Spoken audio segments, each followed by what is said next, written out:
حکایات صحابہ میں سے ہے حضرت عمر رضی اللہ تعالیٰ عنہ کا اپنی بیوی کو زچگی میں لے جانا۔ امیر المومنین حضرت عمر رضی اللہ تعالیٰ عنہ اپنے خلافت کے زمانے میں بسا اوقات رات کو چوکی دارے کے طور پر شہر کی حفاظت بھی کیا کرتے تھے۔ ایک مرتبہ اسی حالت میں ایک میدان میں گزر ہوا، دیکھا کہ ایک خیمہ بالوں کا بنا ہوا ہے جو پہلے وہاں نہیں تھا، یعنی عارضی تھا۔ اس کے قریب پہنچے تو دیکھا ایک صاحب وہاں بیٹھے ہوئے ہیں اور خیمے سے کچھ کراہنے کی، درد وغیرہ کے وجہ سے رونے کی آوازیں آ رہی ہیں۔ سلام کر کے اس صاحب کے پاس بیٹھ گئے اور دریافت کیا کہ تم کون ہو؟ انہوں نے کہا کہ ایک مسافر ہوں، جنگل کا رہنے والا ہوں، امیر المومنین کے سامنے کچھ اپنی ضرورت پیش کر کے مدد چاہنے کے واسطے آیا ہوں، یعنی ابھی جا رہا ہوں امیر المومنین کے پاس۔ دریافت فرمایا کہ یہ خیمے میں سے آواز کس چیز کی آ رہی ہے؟ اس نے کہا کہ میاں جاؤ اپنا کام کرو۔ آپ نے فرمایا نہیں بتاؤ تو صحیح، کوئی تکلیف ہے؟ کس چیز کی آواز ہے؟ اس نے کہا کہ عورت کی ولادت کا وقت قریب ہے، درد ذہ ہو رہا ہے۔ آپ رضی اللہ تعالیٰ عنہ نے فرمایا کہ کوئی دوسری عورت بھی پاس ہے؟ انہوں نے کہا کوئی نہیں ہے۔ آپ حضرت امیر المومنین حضرت عمر رضی اللہ تعالیٰ عنہ وہاں سے اٹھے، اپنے گھر تشریف لے گئے۔ اپنے بیوی ام کلثوم مانا حضرت علی رضی اللہ تعالیٰ عنہ کی بیٹی سے فرمایا کہ ایک بڑے ثواب کی چیز مقدر سے تمہارے لیے آئی ہے۔ انہوں نے پوچھا کیا ہے؟ آپ نے فرمایا ایک گاؤں کے رہنے والی بیچاری تنہا عورت ہے، اس کو درد ذہ ہے، ولادت کا درد ہے، بچہ جننے کا۔ انہوں نے ارشاد فرمایا کہ ہاں تمہاری صلاح ہو تو میں تیار ہوں، اگر آپ بولیں تو میں جانے کے لیے تیار ہوں۔ اور کیوں نہ تیار ہوتے کہ یہ بھی تو حضرت سیدہ فاطمہ رضی اللہ تعالیٰ عنہ کی، حضرت علی کی تو بیٹی تھیں۔ حضرت عمر رضی اللہ تعالیٰ نے فرمایا کہ ولادت کے وقت جن چیزوں کی ضرورت پڑتی ہے، تیل ہے، گودڑے وغیرہ ہے، لے لو، اور ایک ہانڈی اور کچھ گھی، دانے، کھانے کی چیزیں یہ بھی ساتھ لے لو۔ وہ لے کر کے رات ہی کے ٹائم پر چلیں۔ حضرت عمر رضی اللہ تعالیٰ عنہ خود پیچھے ہو گئے۔ وہاں پہنچ کر کے حضرت ام کلثوم رضی اللہ تعالیٰ عنہ تو خیمے میں چلی گئیں، اور آپ رضی اللہ تعالیٰ عنہ نے آگ جلا کر اس ہانڈی میں دانے ابالے، گھی ڈالا، اتنے میں کہ ولادت سے فارغ ہو گئی۔ بیوی بھی خدمت میں، خود امیر المومنین بھی خدمت میں۔ اندر سے حضرت ام کلثوم رضی اللہ تعالیٰ عنہ نے آواز دے کر کے عرض کیا امیر المومنین اپنے دوست کو لڑکا پیدا ہونے کی خوشخبری دیجیے۔ امیر المومنین کا لفظ جب اس صاحب کے کان پر پڑا تو وہ بڑے گھبرا گئے۔ آپ نے فرمایا کہ گھبرانے کی بات نہیں ہے، وہ ہانڈی خیمے کے پاس رکھ دی کہ اس عورت کو بھی کچھ کھلا دیں۔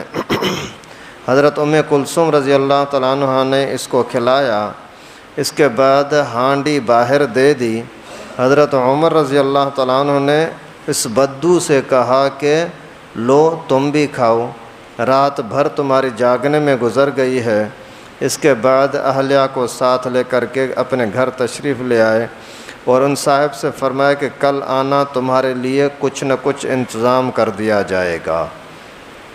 فائدہ، ہمارے زمانے کا کوئی بادشاہ یا رئیس نہیں، کوئی معمولی حیثیت کا مالدار بھی ایسا ہے جو غریب کی ضرورت میں مسافر کی مدد کے واسطے اس طرح بیوی کو رات کو جنگل میں لے جائے اور خود اپنے آپ چولہا دھونک کر کے خود پکائے۔ مالدار کو چھوڑیے، کوئی دیندار بھی ایسا کرتا ہے؟ سوچنا چاہیے کہ جن کے ہم نام لیوا ہیں اور ان جیسی برکات کی ہر بات میں امید رکھتے ہیں، کوئی کام بھی ہم ان جیسا کر لیتے ہیں؟ ابھی مختصر خلاصہ یہ کہ حضرت عمر رضی اللہ تعالیٰ عنہ خود امیر المومنین ہیں۔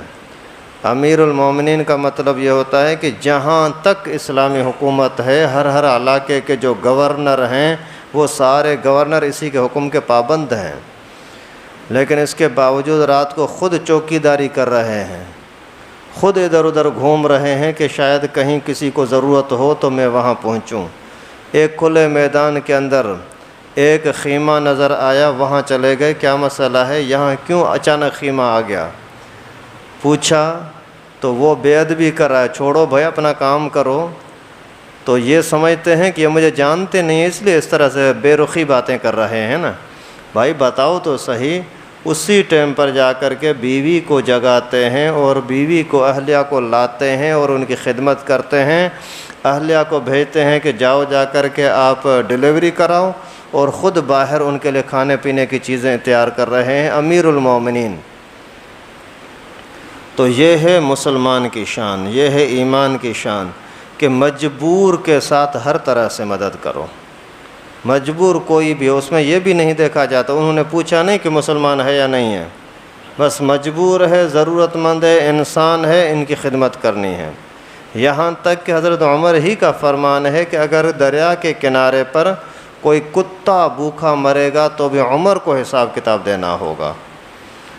تو آج یہ انسان جو تڑپ رہے ہیں، ترس رہے ہیں، ان کے لیے ہمارے اندر کتنا جذبہ ہے کہ ہمیں ان کی مدد کریں؟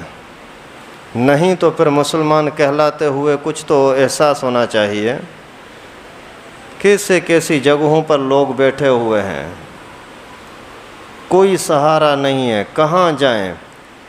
آج بھی یہ باتیں آئی ہیں کہ پانی بڑھ رہا ہے، جن بیچاروں کے پاس کرایہ نہیں تھا کہ گھر کو چھوڑ کر کے باہر جا سکیں، وہ اسی ہی گھروں کے اندر پڑے ہوئے تھے۔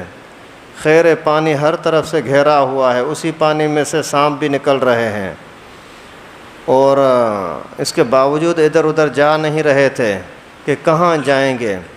اگر کسی دور جاتے ہیں تو کرایہ نہیں ہے، اگر قریب کسی خشکی پر جاتے ہیں تو پہلے سے بہت سارے لوگ بیٹھے ہوئے ہیں، وہاں مردوں کے سامنے اپنی عورتوں کو، باپردہ عورتوں کو کیسے لے جائیں؟ وہاں کھانے پینے کا کیا ہوگا؟ وہاں جا کر کے پیشاب پاخانے کا کیا ہوگا؟ اپنے دل پر ہاتھ رکھیں، وہ بھی ہمارے مسلمان بھائی ہیں بھائی، وہ بھی کوئی یہ عام بھکاری نہیں ہے، عام کوئی اس طریقے سے آوارہ قسم کے لوگ نہیں ہیں، حالات کی وجہ سے مجبور ہوئے۔ ان کے لیے ہم کتنا احساس کرتے ہیں۔ اللہ تعالیٰ ان کے حال پر رحم فرمائے۔